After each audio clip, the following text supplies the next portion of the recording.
प्रिय विद्यार्थियों, आज हम पढ़ेंगे रेल मार्गों के बारे में। रेल मार्गों का महत्व क्या है, विभिन्न देशों में रेलों का सघन जाल किन किन भागों में बिछा हुआ है, किन देशों में रेल मार्गों की लंबाई कितनी है तथा प्रमुख जो संसार के रेल मार्ग हैं वो कौन कौन से हैं। इसके अतिरिक्त पार महाद्वीपीय रेल मार्गों के बारे में भी पढ़ेंगे।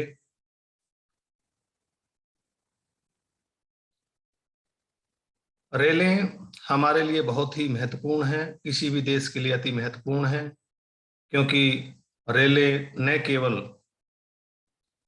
सामान को ढोती हैं बल्कि व्यक्तियों का आना जाना, डाक का आना जाना भी रेलों द्वारा होता है। और रेलें जितना भी अपना परिवहन तंत्र है उसका महत्वपूर्ण अंग है। स्थल भागों पर यदि भारी या सस्ती वस्तुएं या दोनों हो सकती है, भारी और सस्ती हो सकती हैं वस्तुएं, अगर लंबी दूरियों तक ले जानी है तो रेलें सबसे सफलतम साधन है। मोटर गाड़ियों की तुलना में रेलें कई गुना भार ढोने की क्षमता रखती हैं और औसत रूप से तीव्र गति से सामान भी ये भेजती हैं, क्योंकि इनके रास्ते में व्यवधान अति कम होते हैं। जबकि सड़क मार्गों के माध्यम से अगर हम सामान ढोएं, चाहे वो तीव्र साधन भी है, परंतु सड़कों पर कहीं ना कहीं व्यवधान ज्यादा होते हैं, तो इसलिए ये तीव्र गति से सामान भी ढो सकती है। इसके अतिरिक्त आंतरिक परिवहन का आधार भी है रेलें, क्योंकि लंबी दूरियों तक ये सामान एक जगह रेलवे स्टेशन पर लाकर उतार देती है और वहां से विभिन्न साधनों के माध्यम से वो बाजार तक, रिटेल या जो थोक विक्रेता वहां तक जाता है। और रेलें न केवल परिवहन का आधार हैं बल्कि किसी भी देश के विकास में किसी भी देश के आर्थिक विकास में बहुत बड़ी भूमिका भी निभाती है, क्योंकि आर्थिक विकास जब तक सामान की आवाजाही नहीं होगी तब तक विकास नहीं हो सकता, क्योंकि सामान की आवाजाही होगी तभी औद्योगिक विकास होगा, तभी व्यापारिक विकास होगा। औद्योगिक और व्यापारिक चाहे कृषि का विकास है, वो जब सामान की आवाजाही होगी तभी कृषि का विकास, औद्योगिक विकास और या जो अपना व्यापार होगा। और ये अगर बढ़ेंगे तो सर्टेनली वो देश आर्थिक रूप से आगे भी बढ़ेगा। इस प्रकार रेलें किसी भी देश की आर्थिक विकास में भी महत्वपूर्ण भूमिका निभाती हैं। और रेलें न केवल सवारियां ढोने का काम करती हैं बल्कि ये डाक भी ले जाती हैं। अगर रेलों की का हम इतिहास की बात करें, रेलवे का इतिहास बहुत पुराना नहीं है, केवल 200 वर्ष पुराना है। 200 वर्ष भी अभी नहीं हुए, 3 वर्ष अभी बाकी हैं। सबसे पहली जो रेल चली सन 1825 में इंग्लैंड में चली थी, और दो स्थान जहां के बीच ये चली थी, एक का नाम था स्टॉकटन और दूसरे का नाम था डार्लिंगटन। स्टॉकटन और डार्लिंगटन के बीच ये चली, और इसके बाद ही रेल व्यवस्था का प्रसार संसार के अन्य भागों में हुआ। यदि हम रेल मार्गों की लंबाई की बात करें, संपूर्ण विश्व में लगभग 14 लाख किलोमीटर लंबे रेल मार्ग हैं, और इसमें टेबल में विभिन्न रेल मार्गों की लंबाई विभिन्न देशों में दी गई है। यहाँ एक कागज पूरा का पूरा एक टेबल के रूप में आ जाता है, मैं इसको छोटा करना चाहता हूँ। ये है आपका, इसमें संपूर्ण टेबल आप पढ़ सकते हैं, देख सकते हैं। इसमें हम यदि देश वाइज बात करें, इसमें ये कॉलम देखिए, एक है length in kilometre, approximate length है ये, यहाँ राउंड फिगर किया हुआ है 400, 2 डिजिट, लास्ट के 2 डिजिट को राउंड फिगर में करके इधर सैकड़े वाले डिजिट में कन्वर्ट किया हुआ है। और यहाँ जो रेलों का घनत्व है, इस जो स्तंभ में, इस कॉलम में ये दिखाया गया है। यूएसए में रेल मार्गों की लंबाई 1,49,400 किलोमीटर है, और यहाँ जो रेल मार्गों का घनत्व है वो प्रति 66 वर्ग किलोमीटर में 1 किलोमीटर रेल की लंबाई है। 1 किलोमीटर रेल मार्ग हैं, 1 किलोमीटर लंबे रेल मार्ग हैं। इसी प्रकार चीन में प्रति 66 वर्ग किलोमीटर में 1 किलोमीटर लंबे रेलवे लाइन है। इंडिया में प्रति 26 वर्ग किलोमीटर में, प्रति 26 वर्ग किलोमीटर का एरिया लें तो 1 किलोमीटर की लेंथ की 1 किलोमीटर रेलवे लेंथ हो जाती है, रेल मार्ग की लेंथ हो जाती है। तो ये संपूर्ण टेबल आप देख सकते हैं, इसको पढ़ सकते हैं। इसमें रेल मार्गों की कुल लंबाई दी गई है और यहाँ पर एक प्रकार से कितने वर्ग किलोमीटर के अंदर 1 किलोमीटर रेल मार्ग हैं, इस टेबल में ये दिया गया है। ये महत्वपूर्ण देश हैं, उनकी यहाँ टेबल दी गई है। लास्ट में यूरोपियन यूनियन के अंदर जितने भी देश हैं उसके अंदर 2,08,200 किलोमीटर रेलवे मार्गों की लंबाई है और यूरोप में जो घनत्व है 20 है, यानी प्रति 20 वर्ग, यूरोपियन यूनियन में प्रति 20 वर्ग किलोमीटर पर, प्रति 20 वर्ग किलोमीटर पर 1 किलोमीटर रेल मार्ग की लंबाई है। तो ये टेबल आप देख सकते हैं, इसको नोट कर सकते हैं। और इसमें डेटा का सोर्स भी लिखा है, डेटा एज पर इंटरनेशनल यूनियन ऑफ रेलवे, और ये सोर्स है विकिपीडिया से लिया गया है। यदि हम रेल मार्गों के वितरण का बात करें तो सबसे पहले यूरोप की बात करते हैं। यूरोप में रेल मार्गों का घनत्व सबसे अधिक है, और या ये कह लीजिए यहाँ रेल मार्गों का अन्य महाद्वीपों की तुलना में सघन जाल पाया जाता है। यदि हम यूरोप के विभिन्न देशों की बात करें कि कितना सघन जाल है, तो यूरोप के सभी देशों में 8 से 20 स्क्वायर किलोमीटर में, प्रति 8 से 20 स्क्वायर किलोमीटर में 1 किलोमीटर लंबाई की रेल मार्ग है। 8 से 20 का अर्थ है किसी देश में 8 है, किसी में 9 है, किसी में 10 है, किसी में 11 है, किसी में 12 है, किसी में 13 है, एंड सो ऑन 20 तक है। यानी अलग अलग देशों में अलग अलग है, परंतु रेंज ज्यादातर देशों में 8 वर्ग किलोमीटर से 20 वर्ग किलोमीटर का यदि हम एरिया लेते हैं तो उसमें 1 किलोमीटर लंबा रेल मार्ग मिल जाएगा। यदि हम अधिकतम घनत्व की बात करें रेल मार्गों में यूरोप में, तो बेल्जियम एक देश है जिसमें प्रति 8.4 वर्ग किलोमीटर में 1 किलोमीटर लंबी रेलवे लाइन है या रेल मार्ग है। इसके बाद जर्मनी में प्रति 9.2 वर्ग किलोमीटर में 1 किलोमीटर लंबी रेलवे लाइन है। तो ये यूरोप में, जैसा कि मैंने बताया था कि सघन जाल है, और यहाँ 8 से 20 सभी यूरोपीय देशों में बताया भी जा चुका है, 8 से 20 वर्ग किलोमीटर में लगभग 1 किलोमीटर रेलवे लाइन है सभी यूरोपीय देशों में। यदि हम यूरोप में संपूर्ण लेंथ की बात करें, संपूर्ण लंबाई की बात करें रेल मार्गों की, तो 4,60,000 किलोमीटर, लगभग 4,60,000 किलोमीटर लंबे रेल मार्ग हैं।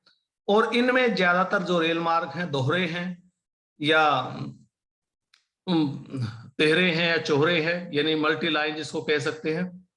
और ज्यादातर जो रेल मार्ग है इलेक्ट्रीफाइड है, बिजली से चलते हैं। यहाँ यूरोप में रेल मार्गों के विकास के पीछे कौन कौन से कारण रहे, या यूरोप में रेल मार्गों का घनत्व अधिक क्यों है, उसके पीछे कारण है कि सबसे पहले तो यहाँ इंडस्ट्रियल रिवॉल्यूशन यूरोप में शुरू हुई, और इंडस्ट्रियल रिवॉल्यूशन के बाद ही रेलें आई। तो पहला कि पूर्व आरंभ हुआ यहाँ रेलों का, इंडस्ट्रियल या औद्योगिक क्रांति के कारण यहाँ रेलों का पूर्व आरंभ हुआ। दूसरे, यूरोप के ज्यादातर देश वो आर्थिक रूप से समृद्ध रहे हैं। तीसरे, यूरोप के अधिकतर देश ज्ञान में, विज्ञान में, तकनीकी में समृद्ध हैं, और यूरोप के अधिकतर देशों में उच्च स्तर का नगरीकरण और औद्योगिकरण हुआ है। तो इन कारणों के कारण, इन फैक्टर्स के कारण यूरोप में रेलों का अधिक विकास हुआ है। यूरोप में 4-5 मुख्य मार्ग हैं जिनके बारे में यहाँ चर्चा करना अपेक्षित है। इसमें 1, 2, 3, 4, 5 मेजर रूट दिए हैं, और यहाँ देखेंगे कि पेरिस से सारे के सारे दिए गए हैं। एक प्रकार से जो पेरिस है, फ्रांस की राजधानी है पेरिस यूरोप के रेल मार्गों का एक जंक्शन है, एक मिलन स्थल कह लीजिए। और इसमें ये मार्ग मैं मैप के माध्यम से आपको शो करूंगा। यहाँ ये मार्ग दिए हैं। ये यूरोप का मानचित्र है, ये पेरिस है पहला मार्ग, ये इंग्लैंड है पहला मार्ग, ये पेरिस लंदन और ग्लासगो तक चला गया, यानी पेरिस ग्लासगो मार्ग कह सकते हैं इसको। दूसरा मार्ग है पेरिस मास्को, ये रूस की राजधानी मास्को है, पेरिस से मास्को, यानी पेरिस से बर्लिन और वार्सा होते हुए मास्को चलेगा दूसरा। तीसरा पेरिस से इस्तांबुल, इस्तांबुल तुर्की में एक बहुत बड़ा नगर है इस्तांबुल, पेरिस से इस्तांबुल। तीसरा चौथा पेरिस से बिंद्रिशी, और बिंद्रिशी ये जो इटली है, इटली का तटीय नगर है बिंद्रिशी। और जो पांचवा रूट गया है पेरिस से लिस्बन, पुर्तगाल में है, ये पोर्ट है, बड़ी फेमस पोर्ट है। अगर यहाँ देखें तो ये यहाँ लिस्बन से चलकर, अगर इसको अलग काउंट ना कर, लिस्बन से चलकर और पेरिस होता हुआ ये सीधा मास्को पहुंच गया। और यहाँ ये देखिए ग्लासगो इंग्लैंड में है, ये ग्लासगो से होता हुआ फिर पेरिस, और पेरिस से बिंद्रिशी, और यहाँ से अगर इसको हम देखें, कन्वर्ट करें ग्लासगो से, इस प्रकार यहाँ इस्तांबुल भी पहुंच जाता है। तो ये प्रमुख रेल मार्ग हैं। प्रमुख रेल मार्ग पेरिस से ग्लासगो नंबर 1, नंबर 2 पेरिस से मास्को, नंबर 3 पेरिस से इस्तांबुल, नंबर 4 पेरिस से बिंद्रिशी, और नंबर 5 पेरिस से लिस्बन। ये 5 प्रसिद्ध रेल मार्ग हैं यूरोप के।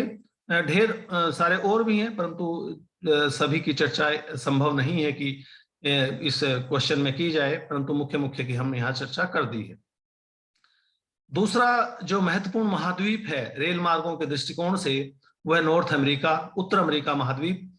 उत्तर अमेरिका महाद्वीप में रेल मार्गों की लंबाई 2,40,000 किलोमीटर है, और इसमें सबसे ज्यादा लंबाई रेल मार्गों की यूएसए में है। यूएसए में 1,49,407 किलोमीटर लंबे रेल मार्ग हैं। इसको राउंड फिगर में आप 1,49,400 भी कर सकते हैं, और पीछे आपने टेबल में देखी होगी इसमें 1,49,400 ही दिखाया गया, तो 7 को आप छोड़ सकते हैं इधर। कनाडा में रेल मार्गों की लंबाई 49,422 है, और पीछे टेबल में 49,400 लिखी है, 22 को छोड़ दिया राउंड फिगर बनाने के लिए, तो 49,420 इसको कर सकते हैं, 49,400 कर सकते हैं। इसी प्रकार मैक्सिको में, ये स्पेलिंग गलत है, यहाँ ME आएगा, ME मैक्सिको, ME है, ये गलत लिखा गया, ध्यान करें बच्चे। मैक्सिको में रेल मार्गों की लंबाई 23,400 किलोमीटर के आसपास है, 23,389 है एग्जैक्ट फिगर, परंतु 23,400 भी आप इसको एज्यूम कर सकते हैं। कनाडा और यूएसए में रेल मार्ग ज्यादातर सामान ढोने के काम आती हैं, और कनाडा और यूएसए में यात्री रेल मार्गों बहुत ही कम चलते हैं, क्योंकि यहाँ पर जो मोटर गाड़ी बहुत ज्यादा है, और मोटर गाड़ियों में ज्यादातर लोग चलते हैं, नामात्र नगण्य के आदमी रेल मार्गों के माध्यम से यात्रा करते हैं। और जो मुख्य सामान जाता है रेलों में, किसमें, उत्तर अमेरिका महाद्वीप में, विशेषकर कनाडा और यूएसए में अयस्क विभिन्न प्रकार के जो कच्चे खनिज कह लीजिए, कोयला, अनाज, लकड़ी, मशीनें, पशु और पशु उत्पाद, ये मुख्य सामान जो रेलों द्वारा ढोया जाता है। यहाँ रेलों का जो डेंस नेटवर्क है, गहरा जो नेटवर्क है, जहां रेलों का अधिक विकास हुआ है, कनाडा में जो साउथ ईस्टर्न पोर्शन है वहां रेलों का अधिक विकास हुआ है, और यूएसए में जो झील का आसपास का क्षेत्र है वहां रेलों का अधिक विकास हुआ है, और यूएसए के ईस्टर्न पोर्शन में रेलों का अधिक विकास हुआ है। मुख्य जो ये रेल मार्ग है यहाँ, ट्रांस कैनेडियन रेल मार्ग, दूसरा यूनियन एंड पैसिफिक रेलवे, और नेक्स्ट शिकागो से सिएटल एंड पोर्टलैंड, शिकागो से लॉस एंजलिस, शिकागो से न्यू ऑर्लियंस, बोस्टन से न्यू ऑर्लियंस। इन दो की चर्चा, ट्रांस कैनेडियन रेल मार्ग की चर्चा और यूनियन एंड पैसिफिक रेल मार्ग की चर्चा हम जो बाद में जब हम महाद्वीपीय रेल मार्गों की चर्चा करेंगे उसमें लेके आएंगे। जो दूसरे रेल मार्ग में हाँ आपको दिखा देता हूं। और यहाँ एक और महत्वपूर्ण बात है, जो शिकागो है, जो झील क्षेत्र के आसपास नगर है शिकागो रेल मार्गों का जंक्शन है, और यहाँ 21 विभिन्न रेल मार्ग आकर मिलते हैं। इस मैप के माध्यम से मैं ये दिखा दूं, ये यहाँ है शिकागो, या दिस इज शिकागो। तो शिकागो से जो प्रमुख रेल मार्ग मैंने बताए थे, मैंने कहा था कि इन दो की हम चर्चा आगे चल के करेंगे। पहला ट्रांस कैनेडियन, दूसरा यूनियन एंड पैसिफिक रेलवे, इनकी चर्चा बाद में करेंगे। 4 रेल मार्ग में इसमें मानचित्र में आपको दिखा देता हूं। इसमें पहला है शिकागो से सिएटल एंड पोर्टलैंड। ये सिएटल है, ये पोर्टलैंड है, तट के पास ये स्थित हैं। ये देखिए यहां से यानी उत्तरी भाग में है। दूसरा इसके मध्यवर्ती भाग में है शिकागो से सैन फ्रांसिस्को, ये है सैन फ्रांसिस्को। सैक्रामेंटो यहाँ एक मुख्य रेलवे स्टेशन, सैक्रामेंटो के बाद सैन फ्रांसिस्को आता है। पहला ये, दूसरा ये, और तीसरा है शिकागो से लॉस एंजलिस, और चौथा है शिकागो से न्यू ऑरलियंस, चौथा ये है। और जो पांचवा है बोस्टन है, यहाँ बंदरगाह है बोस्टन से लेकर ये और न्यू ऑरलियंस तक जाता है। पहला, दोबारा फिर देखिए, शिकागो से ये सिएटल और पोर्टलैंड, आगे यहाँ 2 भागों में डिवाइड हो गए, यानी इसको कहेंगे शिकागो से सिएटल एंड पोर्टलैंड। दूसरा शिकागो से सैन फ्रांसिस्को, तीसरा शिकागो से लॉस एंजलिस, चौथा शिकागो से न्यू ऑरलियंस, पांचवा बोस्टन से न्यू ऑरलियंस। ये न्यू ऑरलियंस पोर्ट भी है, बोस्टन पोर्ट भी आपने जब पहला प्रश्न करवाया उसमें व्यापारिक मार्गों के बारे में, उस समय आपने ये पढ़े भी हैं। आगे हम एशिया की बात करते हैं। एशिया में बहुत बड़ा महाद्वीप है। एशिया में रेल मार्गों की लंबाई 4,50,000 किलोमीटर है, और एशिया में 2 प्रमुख देश हैं जहां रेल मार्गों की लंबाई अधिक है। उसमें एक है चाइना, और चाइना में रेल मार्गों की लंबाई 1,46,300 किलोमीटर है, और जबकि भारत में रेल मार्गों की लंबाई 1,26,511 किलोमीटर है। जापान में 27,311 किलोमीटर है, और जो बाकी देश बच गए उनमें रेल मार्गों की लंबाई 27,311 से कम ही है। 3 फर्स्ट 3 कंट्रीज मैंने यहाँ दे दिए हैं। यदि विद्यार्थियों को ध्यान रहे, और सभी को ध्यान नहीं रह सकता, कुछ विद्यार्थी अगर ध्यान रखना चाहें तो एक आध की डेंसिटी भी याद आप कर सकते हैं।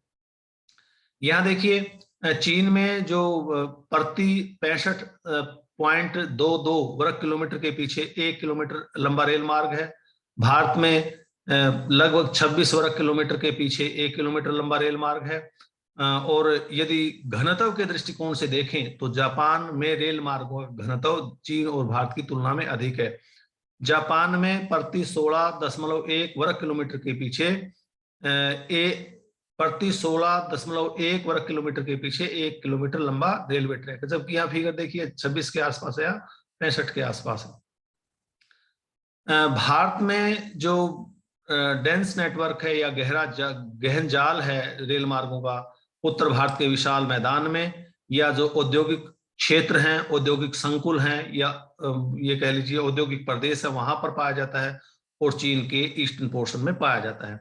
यदि हम भारत और चीन में रेलों द्वारा ढोए जाने वाले तत्वों के बारे में बात करें तो उसमें पैसेंजर और सामान समान रूप से महत्वपूर्ण है। यानी भारत और चीन में सामान भी खूब ढोया जाता है और पैसेंजर भी इसमें खूब यात्रा करते हैं, यानी दोनों इक्वली इंपॉर्टेंट है। एक और विशेषता है यहाँ, पीछे विगत वर्षों में चीन ने हाई स्पीड रेलवे नेटवर्क का विकास किया है, और चीन तीव्र गति से बढ़ रहा है। चीन में इस समय 36,000 किलोमीटर लंबी रेल मार्ग ऐसे हैं जहां पर HSR का डेवलपमेंट हो चुका है, यानी हाई स्पीड रेलवे नेटवर्क का डेवलपमेंट हो चुका है। और इस 36,000 की फिगर में से 26,000 किलोमीटर लंबे रेल मार्ग ऐसे हैं जहां पर रेलों की गति 200 से 250 किलोमीटर प्रति घंटा है, और 10,000 किलोमीटर, 36,000 में से 10,000 किलोमीटर ऐसे हैं जहां पर रेलें 300 से 350 किलोमीटर प्रति घंटे की दर से गति करती हैं, चलती हैं। और हाई स्पीड रेलवे नेटवर्क की दिशा में भारत भी कदम तीव्रता से बढ़ा रहा है। यदि भारत में सबसे लंबे रेल मार्ग की बात करें तो डिब्रूगढ़ से कन्याकुमारी सबसे लंबा रेल मार्ग है। इसकी लंबाई 4234 किलोमीटर है। यहाँ अभी हमने बताया था कि किन किन क्षेत्रों में गहनता या सघनता या रेलवे का नेटवर्क अधिक है, तो इसको चित्र में भी यहाँ आप देख सकते हैं। अभी मैंने बताया था कि चीन का जो पूर्वी हिस्सा है, ये हिस्सा है, यहाँ रेलवे नेटवर्क अधिक है। और इसी प्रकार जो भारत में है, भारत का गंगा सतलुज का मैदान, यहाँ पर इंडस्ट्रीज, यहाँ पर रेलवे नेटवर्क अधिक है। इसी प्रकार जो इंडस्ट्रियल एरिया है गुजरात का, महाराष्ट्र का या छोटा नागपुर का जो क्षेत्र है, वहां पर रेल मार्गो घनत्व अधिक है। ये चित्र के माध्यम से भी मैंने इसमें शो कर दिया है। आगे आता है दक्षिण अमेरिका का स्थान। दक्षिण अमेरिका में रेल मार्गों की लंबाई 1,10,000 किलोमीटर है लगभग। दो ही देश ऐसे हैं जहां पर कुछ कंसीडरेबल डिस्टेंस है, जहां पर कुछ अधिक लंबाई है। अन्य देशों में लंबाई बहुत कम है रेल मार्गों की। इसमें अर्जेंटीना है, इसमें रेल मार्गों की लंबाई 37,000 किलोमीटर है। ब्राजील में 30,000 किलोमीटर है। इस प्रकार इन दो देशों में 67,000 किलोमीटर इन दो देशों में है, जबकि टोटल रेल मार्गों की लंबाई दक्षिण अमेरिका महाद्वीप में 1,10,000 किलोमीटर, यानी इन दो देशों में ही रेलवे का अधिक विकास हुआ है। इसके अतिरिक्त जो तीसरे स्थान पर यहाँ चिली है, और चिली में लगभग 6600 किलोमीटर लंबे रेल मार्ग हैं। हाई डेंसिटी एरिया यानी रेल मार्गों का जाल, जैसे कि अर्जेंटीना और ब्राजील में कहाँ है? ब्राजील के दक्षिणी भागों में रेल मार्गों का जाल अधिक है, और अर्जेंटीना के पंपास घास के मैदानों में रेल मार्गों का अधिक विकास है। एक लंबा रेल मार्ग जो दक्षिण अमेरिका महाद्वीप में है, वो रियो डी जेनेरो से चिली की राजधानी तक जाता है। उसको आगे हम चित्र में दिखाएंगे भी। यहाँ चित्र देखिए, ये रेल मार्गों का घनत्व दिखाया है पहले तो, ये कि किस देश के किस हिस्से में रेल मार्गों का घनत्व अधिक है दक्षिण अमेरिका महाद्वीप में। ये ब्राजील का मानचित्र है, और ब्राजील में देखिए दक्षिणी जो हिस्सा है ब्राजील का, ये जो दक्षिणी हिस्सा है ब्राजील का, यहाँ ही रेल मार्गों का घनत्व अधिक है। ये रेल मार्ग दिखाए गए हैं, ये दक्षिणी हिस्से में रेल मार्गों का घनत्व अधिक है। यदि हम अर्जेंटीना की बात करें, ऊपर ब्राजील इधर रह गया, नीचे ये भी ब्राजील का हिस्सा है, ये यूरुग्वे है। तो ये पंपास घास के मैदान जो हैं, ये मैंने गेहूं की जब डिस्ट्रीब्यूशन करवाया, गेहूं का वितरण करवाया, कहा था कि अर्धचंद्राकार पेटी है गेहूं की, 1000 किलोमीटर लंबे क्षेत्र में फैली हुई। बाहिया ब्लांक से संटाफे नगर है, यहाँ तक कैसे अर्धचंद्राकार पेटी है। तो ये वही एक एरिया है जहां पर रेलों का अधिक विकास हुआ है, या रेलों का अधिक गहन जाल पाया जाता है। यानी पंपास घास के मैदानों में रेलवे का सघन जाल पाया जाता है अर्जेंटीना में, और यहाँ ब्राजील के दक्षिणी हिस्सों में रेलवे का सघन जाल पाया जाता है। और जिस रूट की मैं बात कर रहा था, वो लंबा रूट ये है। ये रियो डी जेनेरो से चला, ये देखिए रियो डी जेनेरो से चला, रियो डी जेनेरो से चलकर ये इधर घूमता हुआ, ये ब्यूनस आयरस, ये राजधानी है अर्जेंटीना की। ब्यूनस आयरस से के बाद ये पहुंचा रियो ग्रांडे, और रियो ग्रांडे से ये वापस घूमकर यहाँ सेंटियागो, ये चिली की राजधानी है, सेंटियागो पहुंचा। यानी इस प्रकार ये एक महत्वपूर्ण और सबसे लंबा रेल मार्ग दक्षिण अमेरिका महाद्वीप में है। इसको थोड़ा सा यदि हम पूरा का पूरा दिखाना चाहें तो ये आप ऐसे देख सकते हैं इसको। यानी ये गया रियो डी जेनेरो से लेकर नीचे घूमता हुआ ब्यूनस आयरस, राजधानी अर्जेंटीना की, और फिर दक्षिणी छोर पर चला गया रियो ग्रांडे, रियो ग्रांडे से फिर ये ऊपर की तरफ घूमता हुआ सेंटियागो। ये है दक्षिण अमेरिका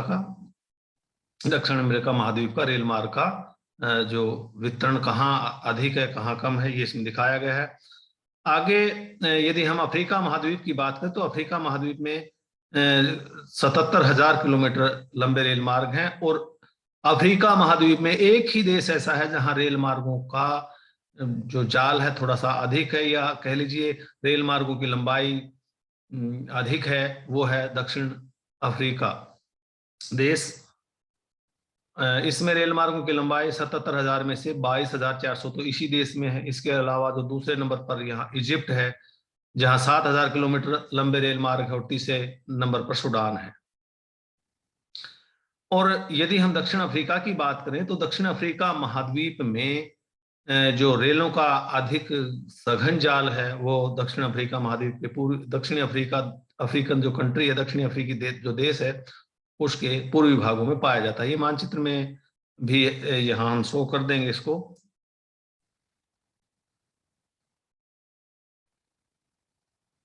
ये अफ्रीका महाद्वीप है। अफ्रीका महाद्वीप में देखिए यहाँ रेलों का खास वितरण नहीं है, और यहाँ पर ये देखिए ये दक्षिण अफ्रीका है, ये यहाँ से यहाँ दक्षिण अफ्रीका, और दक्षिण अफ्रीका का जो पूर्वी हिस्सा है वहां पर रेलों का सघन जाल पाया जाता है। इसको मैं थोड़ा सा और बड़ा कर देता हूं।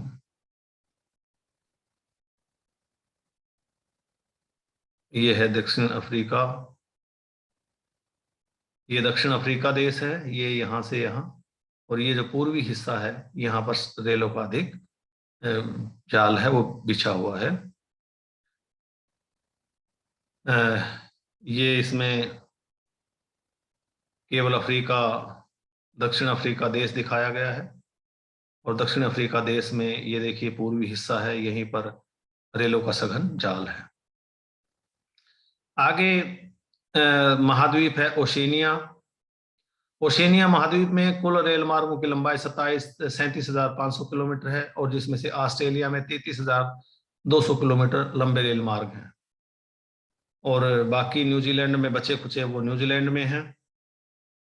यहाँ पर ऑस्ट्रेलिया में रेल मार्गों की लंबाई जो अधिक पाई जाती है, यानी रेल मार्गों का सघन जाल विक्टोरिया, न्यू साउथ वेल्स और क्वींसलैंड में है। मानचित्र में हम दिखाएंगे। यहाँ दो पार महाद्वीपीय रेल मार्ग हैं, एक पर्थ से सिडनी और दूसरा डार्विन से एडिलेड तक जाता है। इसमें मानचित्र के माध्यम से हम यहाँ शो करने की कोशिश करेंगे। ये देखिए इसमें मैंने बताया था अभी कि यहाँ पर जो रेल मार्गों का घनत्व अधिक कहाँ है, एक बताया था विक्टोरिया, ये विक्टोरिया राज्य है, यहाँ ये है विक्टोरिया, ये विक्टोरिया राज्य है, और यहाँ पर ये न्यू साउथ वेल्स राज्य है, और ऊपर ये जो क्वींसलैंड राज्य है, यहाँ से यहाँ तक ये क्वींसलैंड राज्य है, ये क्वींसलैंड राज्य है, न्यू साउथ वेल्स राज्य है, और विक्टोरिया राज्य है। इन राज्यों में अधिक है।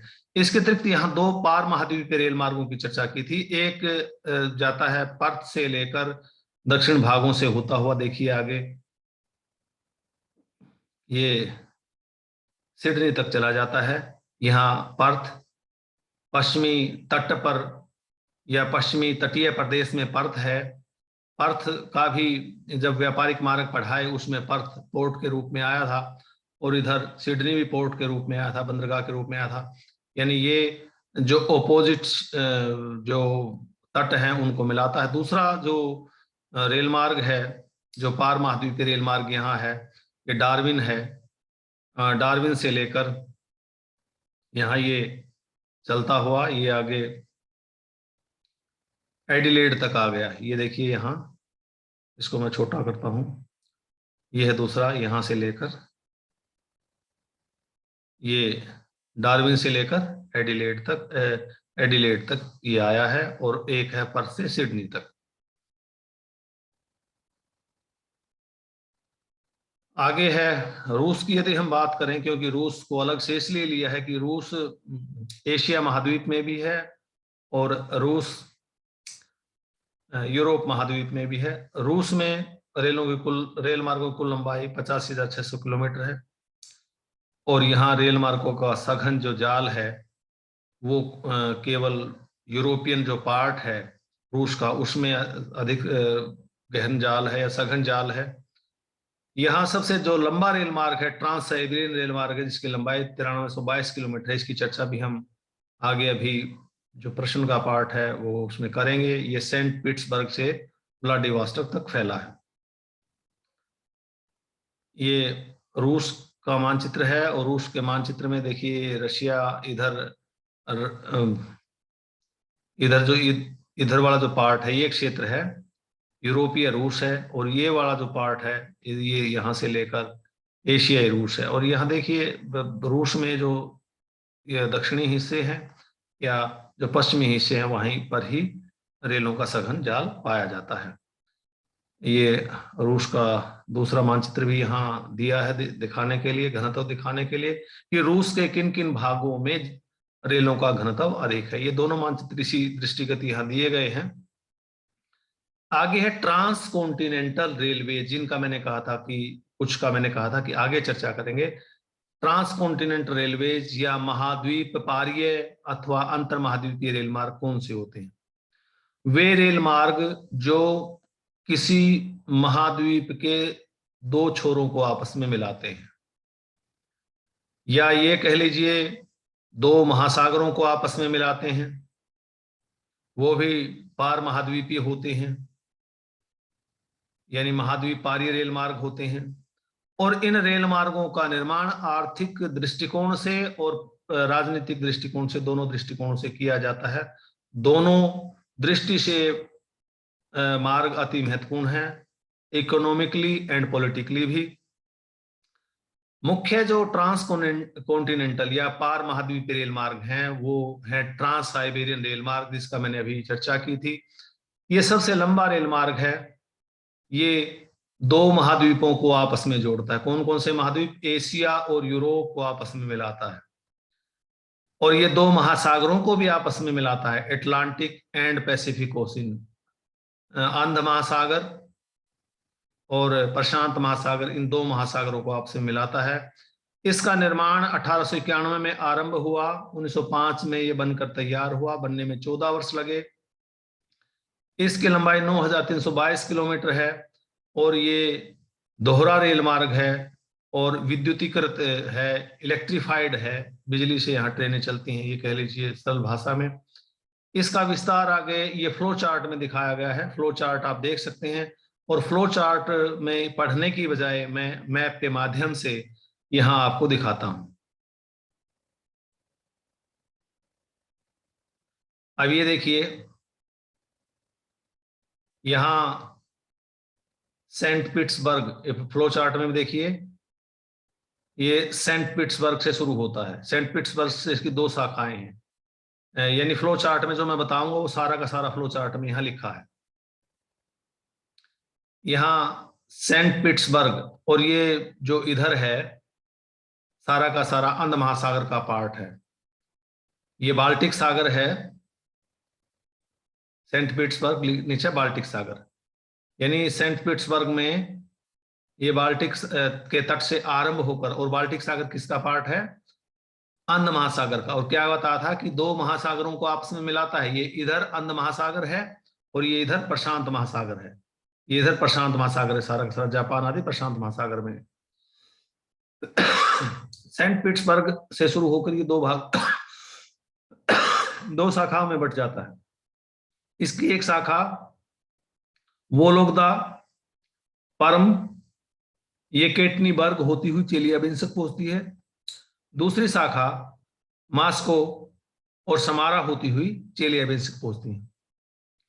चेलियाबिंस्क से यह है ओमस्क, टोमस्क, इर्कुट्स्क से गुजरता हुआ चीता पहुंचता है। सारे के सारे रेलवे स्टेशन संभव नहीं आप याद कर पाए, तो इसलिए कुछ रेलवे स्टेशन जो आपको आसानी से याद रह सकते हैं वो आप इसको याद कर सकते हैं। चीता पर जाकर ये शाखा, ये जो रेलवे लाइन है दो भागों में बट जाती है। इसकी एक शाखा खबरोवोस्क होती हुई व्लादिवोस्टोक पहुंचती है, और दूसरी शाखा चीता से हार्बिन होती हुई व्लादिवोस्टोक पहुंचती है। अब ये देखिए, दोबारा फिर मैं इसको बता देता हूं। बाल्टिक महासागर के सेंट पीटर्सबर्ग से शुरू होकर ये रेलवे मार्ग दो भागों में बंट जाता है। इसकी एक शाखा वोलोगदा, परम, येकेटनीबर्ग होती हुई चेलियाबेंस्क पहुंचती है। इसकी दूसरी शाखा मास्को होती हुई चेलियाबेंस्क पहुंचती है। चेलियाबेंस्क से यह ओमस्क, टोमस्क, इरकुस्टक होता हुआ चीता पहुंचता है। चीता जाकर यह दो भागों में बंट जाता है। इसकी उत्तरी शाखा खबरोवोस्क होते हुए व्लादिवोस्टोक पहुंचती है। दूसरी शाखा हार्बिन होते हुए व्लादिवोस्टोक पहुंचती है। ये है वो मार्ग जिसकी अभी मैंने चर्चा की थी। जो फ्लो चार्ट है, फ्लो चार्ट में वही चीजें लिखी, सेंट पीटर्सबर्ग ऊपरी शाखा, वोलोगदा, पर्म, येकेटनीबर्ग, चेलियाबेंस्क आ गए। ये मास्को होती हुई चेलियाबेंस्क आ गए। तो चेलियाबेंस्क से फिर कहाँ गई है? ओमस्क, टोमस्क, इरकुस्टक होते हुए चीता गई। अब चीता से फिर ये दो भागों में बट गई। एक खबरोवोस्क होती हुई व्लादिवोस्टोक पहुंच गई, दूसरा हार्बिन होती हुई व्लादिवोस्टोक पहुंच गई। तो व्लादिवोस्टोक कहाँ है? प्रशांत महासागर में। और बाल्टिक सागर किसका पार्ट है? अंध महासागर का पार्ट है। ये अटलांटिक महासागर का पार्ट है। अब हम यदि इससे लंबे मार्ग की बात करें, जो कि लगभग 9,322 किलोमीटर लंबा रेल मार्ग है, ये अपने यात्रा के दौरान, यानी ये रूट मैदानों को, दलदल भूमियों को, मरुस्थलों को, बिहड़ों को, जंगलों को और पठारों को और सैकड़ों छोटी बड़ी नदियों, नालों और पुलों को पार करता हुआ व्लादिवोस्टोक पहुंचता है। इस मार्ग का इंपॉर्टेंस भी है। ये जो रूट है, ये जो रेल मार्ग है, पश्चिमी यूरोप की मार्केट को, पश्चिमी यूरोप के बाजारों को मध्य एशिया तथा पूर्वी एशिया के बाजारों से मिलाता है। एक तो इसका महत्व ये है। दूसरा, जो मध्य साइबेरिया और पूर्वी साइबेरिया, किसी समय इसको काला पानी कहा जाता था। और इस मार्ग के बनने के बाद मध्य साइबेरिया और पूर्वी साइबेरिया का महत्व बढ़ गया है। तीसरे, इसमें जो ढोए जाने वाला सामान है, जो पूर्व की तरफ से पश्चिम की तरफ जाता है, अनाज, खनिज, कोयला, लकड़ी, लुगदी, सेमूर, चमड़ा, मक्खन, सूखा दूध आदि, ये जाता है यूरोपीय देशों की ओर, या ये कह लीजिए रूस के यूरोपीय पार्ट में जाता है। और जो रूस के यूरोपीय पार्ट से या रूस के अन्य भागों से जो सामान आता है, वो मशीनें हैं जो मध्य साइबेरिया में, पूर्वी साइबेरिया में या पूर्वी एशियन देशों को जो सामान भेजा जाता है, उसमें मशीनें हैं, दवाइयां हैं, रसायन हैं, इस प्रकार का सामान भेजा जाता है। चौथे, इस रेल मार्ग के कारण ही साइबेरिया में जनसंख्या का बसाव संभव हुआ। वास्तव में इस रेल मार्ग के निर्माण के बाद ही साइबेरिया के क्षेत्रों में जनसंख्या का बसाव हुआ या बस्तियां अधिक बसी। पांचवें, ये रेल मार्ग यदि हम लंदन से भी इसको जोड़ दें, लंदन से टोक्यो, टोक्यो जापान में है, लंदन से टोक्यो जाने में ये रेल मार्ग 15 दिन लेता है। यानी लंदन से टोक्यो जाना 15 दिन में इस रेल मार्ग के माध्यम से पहुंचा जा सकता है, जबकि अगर समुद्री मार्ग के माध्यम से जाएं तो 1.5 महीना लगता है। तो इस प्रकार समय, श्रम, धन, ये सारी की सारी बचतें इस रेल मार्ग के बनने से हुई है। यद्यपि ये रेल मार्ग जो हमने चर्चा की है, सेंट पीटर्सबर्ग से चर्चा की है, परंतु इस रेल मार्ग में यूरोप की तरफ से आने वाले रेल मार्ग भी ओमस, टोमस के आसपास मिल जाते हैं। अगर वहां से उनका यात्रा लें लंदन से, जो कि मध्यवर्ती भागों में इस रेल मार्ग के मिलते हैं, ओमस, टोमस आदि क्षेत्रों में या चेलियाबेंस्क में मिलते हैं, तो लंदन से टोक्यो तक की दूरी 15 दिन में तय हो जाती है। ये रेल मार्ग सैनिक ढोने के लिए या सैनिकों को भेजने के लिए, सैनिक जो सामान के शिफ्टिंग के लिए भी बहुत ही महत्वपूर्ण है। और वास्तव में दूसरे विश्व युद्ध के दौरान जापान पर आक्रमण करने के लिए इसी रेल मार्ग के माध्यम से सैनिक साजो सामान यूरोपियन क्षेत्रों से पूर्वी साइबेरिया के तटों पर भेजा गया और वहां से वो जापान पर अटैक करने के काम आया और सैनिक भी इसी मार्ग के माध्यम से भेजे गए थे। इस रेल मार्ग के विकास होने के कारण जब ये अनेक जगह रेल मार्ग नहरों को, मुख्य मुख्य नदियों को पार करता है, वहां ट्रांजिट पॉइंट विकसित हो गए हैं। ट्रांजिट पॉइंट वो पॉइंट होते हैं जहां सामान उतारा और चढ़ाया जाता है। यानी ट्रांजिट पॉइंट पर विभिन्न जो नदियों के माध्यम से, नौकाओं के माध्यम से सामान रेलवे स्टेशन पर लाया जाता है और रेलवे स्टेशन से उतरा हुआ सामान नौकाओं के माध्यम से उत्तर तथा दक्षिण की ओर साइबेरिया में विभिन्न बाजार में भेजा भी जाता है। दूसरा जो रेल मार्ग है, जिसे पार महाद्वीपीय रेल मार्ग या महाद्वीपारीय रेल मार्ग या अंतर महाद्वीपीय रेल मार्ग कहा गया है, वह ट्रांस कैनेडियन रेल मार्ग। जो ट्रांस कैनेडियन रेल मार्ग है, ये नोवा स्कोटिया और सेंट जोन्स, ये मैं इसको मानचित्र में समझाता हूं, वहां से क्लियर होगा आपको। ये है ये नीचे रसिया है, सॉरी नीचे यूएसए है, ऊपर कनाडा है। ये वैंकूवर, इधर वैंकूवर है और ये हैलिफैक्स है। इससे अगले मानचित्र से मैं समझाता हूँ, इसमें क्लियर होगा। इसमें ये रेल मार्ग का जो पथ है वो दिखाया गया है, इसमें पथ नहीं है, वैसे मैं बता दूंगा, इसमें क्लियर हो जाएगा।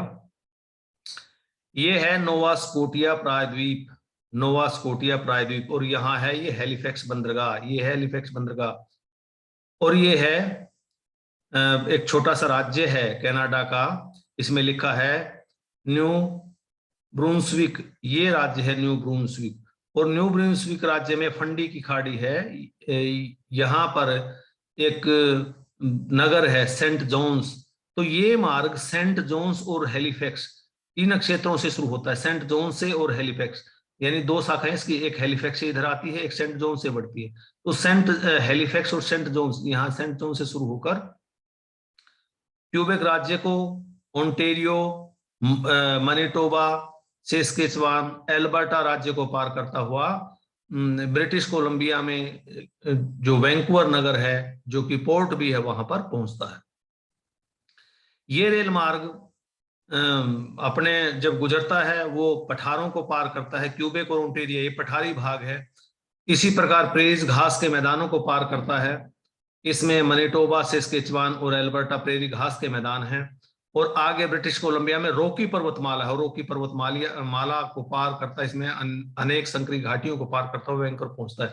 यानी ये मार्ग अनेक पठारों को, मैदानों को, घाटियों को, पहाड़ों को पार करता हुआ वैंकूवर पहुंचता है।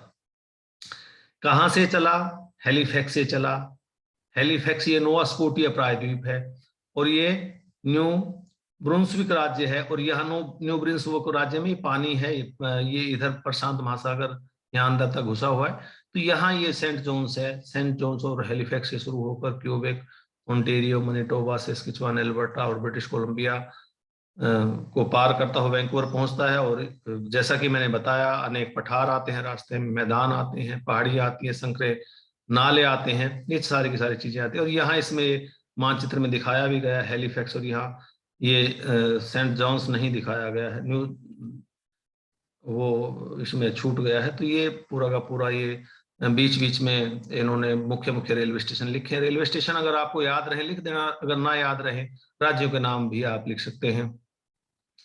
इससे जो सामान जाता है वो मुख्य रूप से कृषि से संबंधित, पशुओं से संबंधित, जो जंगलों से, जो लकड़ी से संबंधित, अयस्कों से संबंधित, खनिजों से संबंधित ये सामान, मशीनें आदि, मेडिसिन, दवाई आदि इस मार्ग के माध्यम से जाता है। और जैसा कि मैंने कहा था कि यात्री जो कनाडा है और अमेरिका है, यात्री कम होते हैं या सामान ज्यादा होता है। यानी इस रूट के माध्यम से कौन कौन से प्रोडक्ट जाते हैं? Agriculture product, animal product, forest product, minerals और जो मशीनें हैं, दवाइयां हैं, इस मार्ग के माध्यम से एक तट से दूसरे तटों पर की ओर जाती हैं। इस मार्ग के भी कुछ महत्व हैं। ये जो मार्ग है, this route deliver goods on port situated at opposite coast serve the land. ये मार्ग जो दो बंदरगाहें हैं जो एक दूसरे के विपरीत तटों पर स्थित है उन दोनों बंदरगाहों पर सामान भेजता है। अब अपोजिट बंदरगाहों पर सामान भेजता है, ये कह लीजिए। और इस रेल मार्ग के कारण जो जहाजों का एक लंबा चक्कर लगना होता है, जो कि कॉन्टिनेंट के जो महाद्वीप के साथ साथ समुद्र से गुजरना होता है, तो वो अननेसेसरी रूप से जहाजों का आवाजाही इस मार्ग के बनने के बाद बंद हो गई है। और उससे एक्सपेंडिचर, धन भी कम खर्च होता है, समय भी कम खर्च होता है और लेबर भी कम खर्च होती है। इसमें मैं मानचित्र में आपको दिखाता हूँ। यदि ये मार्ग ना बनता तो क्या घटनाक्रम होता, ये देखिए। इसको मैं छोटा करता हूँ। ये मार्ग ना बनता तो यहां से सामान मान लीजिए जाना है, नोवा स्कोटिया से जाना है या क्यूबेक से जाना है, तो यहां से ये जहाज चलता, यहां से घूमता और यहां से घूमकर ऊपर को घूमता हुआ आगे घूमता हुआ पूरा का पूरा स्थलखंड का चक्कर लगाता। यानी इस रेल मार्ग के बनने, ये रेल मार्ग जो बंदरगाहें हैं जो कि एक दूसरे के विपरीत किनारों पर हैं, वो सीधा सामान कम समय में कम दूरी तय करके, कम एक्सपेंडिचर तय करके सामान की आवाजाही या सामान भेजा जा सकता है। अगर ये मार्ग ना होता तो जहाजों को संपूर्ण स्थलखंड का चक्कर लगाकर दूसरी बंदरगाह पर माल भेजना पड़ता, या दूसरी बंदरगाह से पहली बंदरगाह पर माल भेजना पड़ता। इससे धन भी खर्च होता, समय भी अधिक खर्च होता। तो इसका इससे बचाव हुआ है।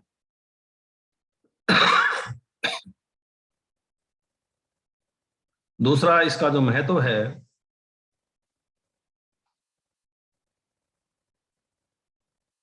ये है इस मार्ग के माध्यम से वर्ष पर्यंत सामान की सप्लाई की जा सकती है, जबकि समुद्री रूट से यह संभव नहीं है। इसके पीछे कारण यह है कि जो कनाडा का जो ऊपरी समुद्र है, ये उच्च अक्षांशों में है और यहां पर बर्फ जम जाती है। तो वर्ष के कुछ महीने ही जहाज यहां जा सकते हैं इस समुद्र को पार करके। और जब सर्दी के समय यहाँ बर्फ जमी होती है, यहाँ बर्फ जमी होती है, यहाँ बर्फ जमी होती है, यहाँ बर्फ जमी होती है, जहाज नहीं जा सकते। यानी जहाजों के माध्यम से कुछ ही समय सामान ढोया जा सकता है, परंतु इस मार्ग के कारण वैंकूवर से जो ये नोवा स्कोटिया और सेंट जॉन्स आया, ये मार्ग वर्ष पर्यंत चालू रहता है, तो वर्ष पर्यंत सामान ढोया जा सकता है। तीसरे, इस मार्ग के बनने के बाद कनाडा के मध्यवर्ती क्षेत्रों में कृषि का विकास हुआ, खनिजों का दोहन होने लगा और लकड़ी काटने का व्यवसाय पनपा। तो इसके कारण जो मध्यवर्ती क्षेत्र हैं कनाडा के, दक्षिण मध्यवर्ती क्षेत्र कह लीजिए, वहां से संसाधनों का दोहन संभव हुआ। चाहे वो कृषि का विकास है, चाहे खनिजों का दोहन है या लकड़ी काटने का व्यवसाय है, इस मार्ग के कारण ही संभव हो पाया है। अन्यथा जो कनाडा में ज्यादातर बसाव है, ज्यादातर जो उद्योग धंधे हैं, ये जो झील के आसपास का क्षेत्र है या जो पूर्वी क्षेत्र है, ये क्षेत्र जहां को कर्सर में घुमा रहा हूं, ये क्षेत्र ही जनसंख्या की दृष्टि से या फिर जो औद्योगिक दृष्टि से ये क्षेत्र ही ज्यादा महत्वपूर्ण है।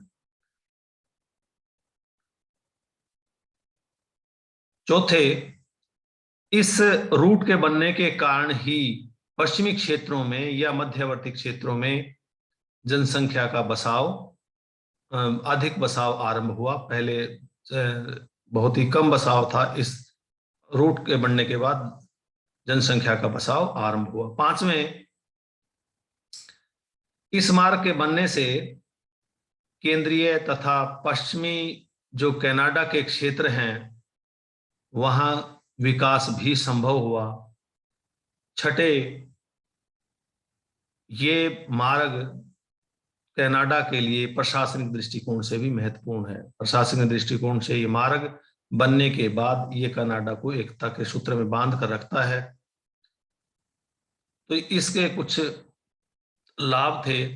आगे है तीसरा, जो महाद्वीपारीय रेल मार्ग है वो है ऑस्ट्रेलियन ट्रांसकॉन्टिनेंटल रूट, यानी जो ऑस्ट्रेलिया में हैं, ये दो हैं, यानी ऑस्ट्रेलिया महाद्वीपारीय रेल मार्ग, एक पर्थ से सिडनी जाता है, और जो पर्थ से सिडनी दूसरा जाता है डार्विन से एडिलेड। इसको मानचित्र में मैं दिखाता हूं। ये है पर्थ से, पर्थ पश्चिमी तट पर है, और सिडनी ऑस्ट्रेलिया के पूर्वी तट पर पर्थ से सिडनी जाता है। अगर ये बीच में कुछ मुख्य रेलवे स्टेशन के नाम याद रह सके तो कर लेना, अगर ना याद रहे तो इतना भी लिख देंगे, पर्थ से सिडनी जाता है, वो सफिशिएंट है। ये रेल मार्ग आप देख रहे हैं ऑस्ट्रेलिया के दक्षिणी भागों से गुजरता है, और ये रेल मार्ग ऑस्ट्रेलिया के सघन बसे क्षेत्रों और औद्योगिक रूप से विकसित क्षेत्रों को ऑस्ट्रेलिया के पश्चिमी क्षेत्रों से मिलाता है। ये ऑस्ट्रेलिया का एरिया है जहां पर, जिसमें विक्टोरिया है, न्यू साउथ वेल्स है, और न्यू साउथ वेल्स के तटीय क्षेत्र हैं, क्वींसलैंड का जो तटीय क्षेत्र है, ये क्षेत्र ऐसा है जहां जनसंख्या का बसाव अधिक है, जहां उद्योग अधिक विकसित हुए हैं, जहां एग्रीकल्चर अधिक विकसित हुई है, तो ये क्षेत्र है। यानी ये जो रेल मार्ग है औद्योगिक रूप से विकसित, कृषि में विकसित और सघन जनसंख्या वाले क्षेत्र को पश्चिमी क्षेत्रों से या मध्यवर्ती क्षेत्रों से, दक्षिण मध्यवर्ती क्षेत्रों से मिलाता है। दूसरा जो रेल मार्ग है वो है एडिलेड डार्विन रेल मार्ग। ये पहले मानचित्र में भी दिखाया गया है। ये यहाँ डार्विन है, और डार्विन से ये नीचे एडिलेड है। ये रेल मार्ग यहाँ मैं इस मानचित्र में ही मैं शो कर दूं। ये यहाँ डार्विन है लगभग यहाँ, और यहाँ इधर एडिलेड है। इसमें देखिए, छोटा मैं करता हूं इसको। इस प्रकार ये लगभग मध्यवर्ती भागों में है। इसमें पहले मानचित्र में भी ये दिखाया गया है। पहले मानचित्र जिसमें मैंने अभी मैं दिखाता हूं, इसमें ये दिखा है डार्विन, ये एडिलेड, मध्यवर्ती भाग से गुजरता है। उत्तर में डार्विन, दक्षिण में एडिलेड। इसमें दोनों ट्रांस कॉन्टिनेंटल रेल मार्ग दिखाए गए, पर्थ से सिडनी। जितना मानचित्रों को आप देखेंगे उतना ही आपको समझ में आता चला जाएगा।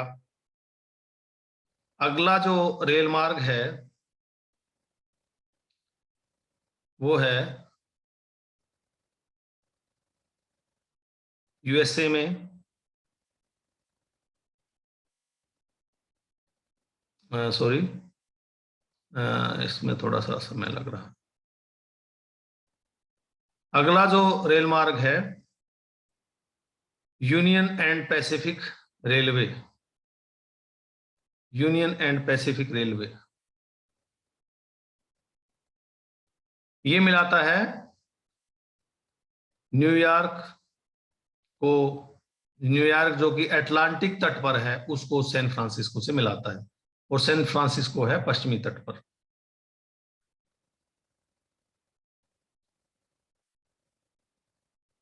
ये इस मानचित्र में ही दिखाता हूं।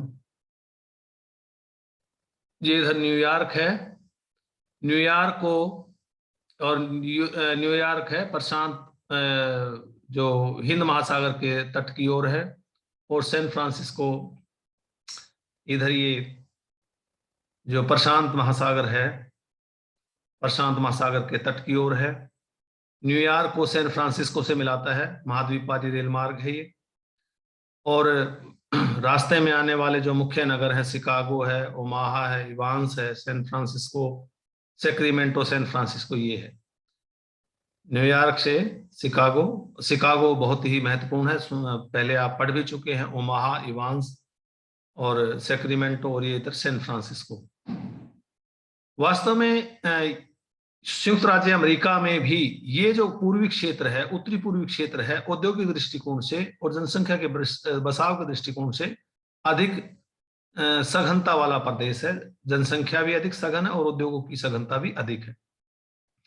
यानी ये रेल मार्ग उत्तरी पूर्वी क्षेत्र, जो कि जनसंख्या के दृष्टिकोण से सघन बसा हुआ क्षेत्र है और औद्योगिक दृष्टिकोण से आगे क्षेत्र है, उस क्षेत्र को मध्यवर्ती प्रेरीज घास के मैदान, जो कि कृषि और पशुपालन के दृष्टिकोण से आगे हैं, और रॉकी पर्वतीय क्षेत्र जो कि खनिज संसाधनों के दृष्टिकोण से और लकड़ी के संसाधनों के दृष्टिकोण से समृद्ध है, इन क्षेत्रों को आपस में मिलाता है। और चौथा मार्ग है ओरिएंट एक्सप्रेस वे। ये यूरोप में है, ओरिएंट एक्सप्रेस वे। ये लंदन से इस्तांबुल जाता है। इसमें मानचित्र में दिखाया गया होगा, चलो देखते हैं।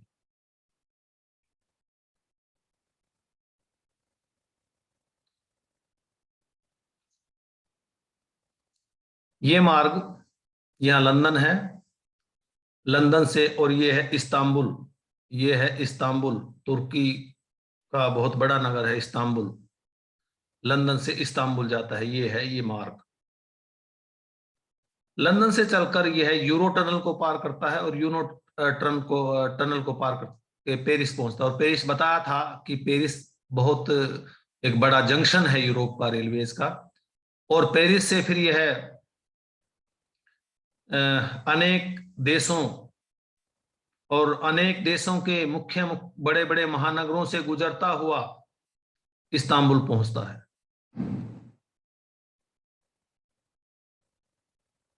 और ये जो मार्ग है आर्थिक रूप से समृद्ध राष्ट्रों को आपस में जोड़ता है।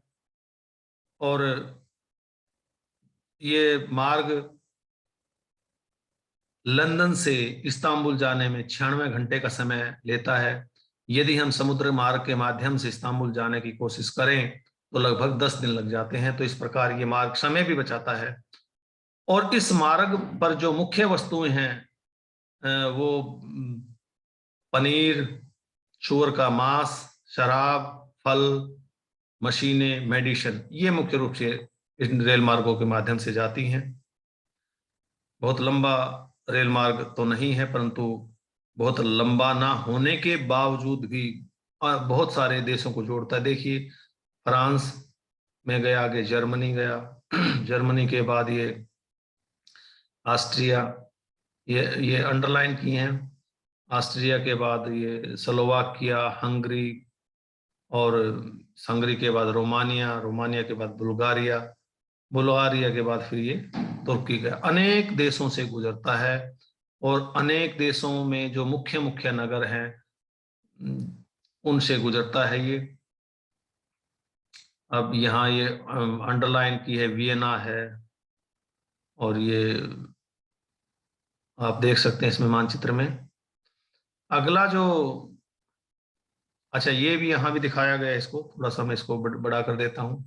ये लंदन, फिर पेरिस, और ये मुख्य मुख्य रेलवे स्टेशन भी इसमें दिए हैं, कौन कौन से रेलवे स्टेशन आता है ये आप पढ़ सकते हैं। म्यूनिक है, वियना है, बुडापेस्ट है, वार्सोवा है। तो ये इस्तांबुल यहाँ पहुंच गया। तो इस प्रकार ये रेल मार्ग, ओरिएंट एक्सप्रेसवे जिसको कहा गया है, ये भी महत्वपूर्ण है। समृद्ध राष्ट्र हैं जो उनको जोड़ता है आपस में, ज्यादातर राष्ट्र इसमें समृद्ध हैं। और आगे जो भविष्य के जो दो पार महाद्वीप रेल मार्ग होंगे, उन जिन पर चर्चा चल रही है, उनमें एक होगा ट्रांस एशियन रेल मार्ग। ट्रांस एशियन रेल मार्ग, इसमें आप देख सकते हैं कि इस पर विचार चल रहा है। और ये इस्तांबुल से लेकर बैंकॉक तक जाएगा और जाते समय अनेक देशों जैसे तुर्की, ईरान, पाकिस्तान, भारत, बांग्लादेश, म्यांमार से गुजरेगा। और इस प्रकार मैं मानचित्र के माध्यम से इसको स्पष्ट करता हूं, मानचित्र में ज्यादा क्लियर हो जाएगा। इस्तांबुल, ये है इस्तांबुल, और इस्तांबुल से लंदन तक याद आया, अभी मैंने बताया था कि लंदन से इस्तांबुल तक आ गया था वो ओरिएंट एक्सप्रेसवे। अब योजना क्या है कि इस्तांबुल से चलकर तुर्की आएगा, ये तुर्की से ईरान आएगा, ईरान से अफगानिस्तान, अफगानिस्तान से पाकिस्तान, पाकिस्तान से भारत, और भारत से ये आएगा बांग्लादेश, और बांग्लादेश फिर म्यांमार, बैंकॉक जिसकी राजधानी है म्यांमार की। तो इस प्रकार ये म्यांमार और इस प्रकार ये पूरा का पूरा इस्तांबुल तक चला जाएगा, अनेक देशों से गुजरेगा। और इस प्रकार देखें एक बहुत लंबा रेल मार्ग हो जाएगा। वहां पीछे कौन सा था, लंदन से इस्तांबुल, और लंदन से चलकर फिर ये इस्तांबुल, और इस्तांबुल से फिर ये आरंभ हो जाएगा। यानी इस प्रकार लंदन से बैंकॉक एक बहुत लंबा रेल मार्ग हो जाएगा इसके बनने के बाद। दूसरा जिस पर चर्चा जारी है, जो फ्यूचर का रेल मार्ग होगा, वो होगा अफ्रीकन ट्रांस कॉन्टिनेंटल रेल मार्ग, यानी अफ्रीका महाद्वीप पारीय रेल मार्ग। अफ्रीका महाद्वीपीय रेल मार्ग, इसको मैं मानचित्र के माध्यम से दिखाता हूं, चलो इसको एक बार झलक ले लें आप, कई बार आपको नोट करना पड़ जाए। Also planning to join Cairo, काहिरा जिसको कहते हैं, and Cape Town through rail route, it will pass through Aswan, Addis Ababa, Mombasa, और ये अफ्रीका के पूर्वी हिस्सों से गुजरेगा। इसको मैं मानचित्र के माध्यम से स्पष्ट करता हूं। ये अफ्रीका का मानचित्र है। अफ्रीका के मानचित्र में ये देखिए काहिरा है, भूमध्य सागर के बिल्कुल किनारे पर काहिरा है। काहिरा से ये असवान, मिस्र में है ये काहिरा, असवान भी मिस्र में है। असवान से फिर ये अदिस अबाबा इथोपिया में जाएगा। अदिस अबाबा से फिर ये है, इसकी जो राजधानी है जो केन्या की राजधानी मोम्बासा, शायद तो केन्या की राजधानी मोम्बासा नहीं, मोम्बासा बहुत बड़ा नगर है, ध्यान नहीं मुझे। यानी इसमें मोम्बासा जाएगा केन्या में, और केन्या से फिर ये तंजानिया, और तंजानिया से फिर ये मोजाम्बिक, और ये विभिन्न देशों से गुजरता हुआ जो दक्षिण अफ्रीकन तट है केप टाउन पहुंचेगा। यानी अब ये देखिए कहां से आरंभ होगा, ये मिस्र से आरंभ होगा, मिस्र से अवसान, अवसान से ये इस प्रकार तटों के साथ अदिस अबाबा, अदिस अबाबा, अदिस अबाबा, फिर ये है मोम्बासा कीनिया, और ये पूर्वी तटों से साथ होता हुआ पूरा का पूरा केप टाउन पहुंच जाएगा। यानी ये स्थिति है। इसमें पूरा मानचित्र मैं कर देता हूँ। यहाँ से आरंभ हो जाएगा पूर्वी तटों के साथ बढ़ता हुआ, ऐसे ऐसे ऐसे आता हुआ ये यहाँ तक पहुंच जाएगा। तो इस प्रकार एक पार महाद्वीपीय रेल मार्ग हो जाएगा। तो ये था रेल मार्ग, और इसमें रेल मार्गों में दो प्रश्न भी आ सकते हैं, कई बार यही प्रश्न आ जाता है, रेल मार्गों का वितरण कीजिए, वितरण का वर्णन कीजिए। अगर रेल मार्गों के वितरण का वर्णन करने से संबंधित प्रश्न आता है, तो आप ऐसी स्थिति में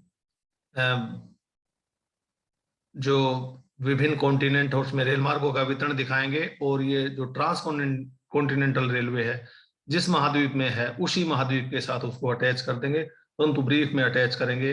इसकी इंपॉर्टेंस वगैरह एक दो इंपॉर्टेंस दे देंगे, ज्यादा इसको लंबा नहीं कर सकते आप, क्योंकि एग्जाम में जो समय है वो एक सीमित होता है।